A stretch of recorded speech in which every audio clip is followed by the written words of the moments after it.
All right, so you've got your new film camera. Excited? You should be. But there are 4 things that you should not forget to do right after you bought it, and I'm going to be breaking it down right now. Stay tuned.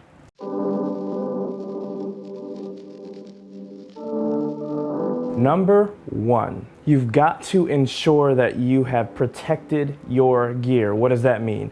In case it is stolen, in case anything happens, in case it breaks, you've got to protect your gear. Trust me, this is the biggest thing new indie filmmakers forget to do. After all, they've just spent all this money purchasing new gear. Why in the world would you even think about spending more money to cover the cost of protecting your equipment? Well, because you may surely regret not insuring it. While I was in the middle of post-production of my feature film, The Brotherhood, I went in for a client, went into a building, basically for about 15-20 minutes, came out, all of my film equipment in my car was gone. Somebody had broken my window and stole $15,000 worth of equipment sitting beneath my seat. Hard drives, Apple laptop, lenses, SD cards, you name it, all gone. Worst of all, I had none of this equipment insured. Luckily, I did have car insurance, which did cover the cost of the computer, but outside of that, I was out of luck. Years worth of accumulated gear stolen that fast. Protect your gear, please. Insure all of the camera equipment you purchase. Number 2, practice utilizing your film camera in the most ideal lighting situations. So back when the Panasonic Gh4 just came out, everybody was talking about it. They were like, this is the camera that you should get. This is the camera that's gonna blow up your whole movie. You're gonna be on a screen, on a big screen, okay? I used the Panasonic Gh4 to shoot my entire feature film. And to be honest, before I got my hands on that camera, I've never seen any footage that came close to the footage that I was actually able to capture when I got my hands on it. Like, I scoured the internet and scoured the interwebs. I couldn't find anything that really gave it that look that I had in my brain. I'm like, I wanted that film look. I couldn't quite see it. So I've never seen with my eyes how cinematic the footage could appear. It's one thing to see footage in other people's hands, but it's another thing entirely to see it when you've got your hands on it. And I experienced firsthand how cinematic I was able to get the footage to look. Eli, take care of Tyson, please, before he gets up. Fine.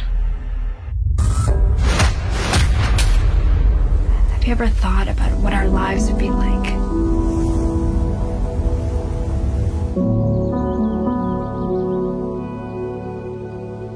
If things were different. If we were normal.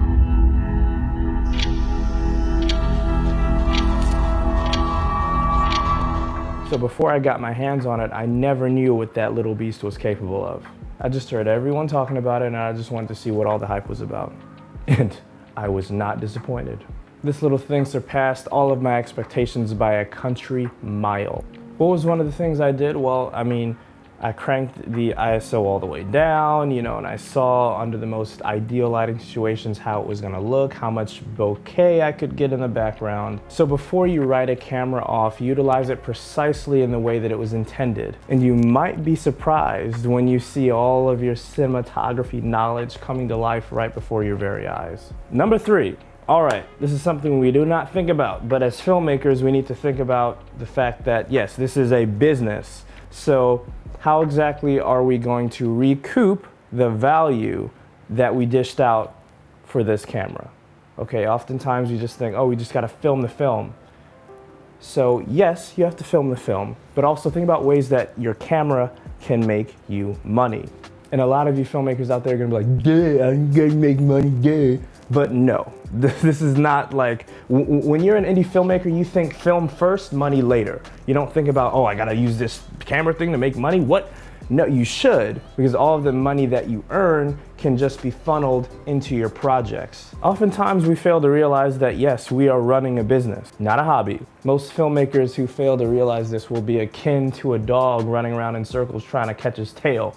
Okay, so what is one way you could recoup the value of your investment? Let's say you just bought a, I don't know, Panasonic Gh4, right? Now it's only worth like maybe $800. Back when I bought it, it was $2,000. So hypothetically, let's say you charge a client $900 to film their new music video or $900 to film their interview for their company. You just made $100 profit and you paid off that camera. Congratulations.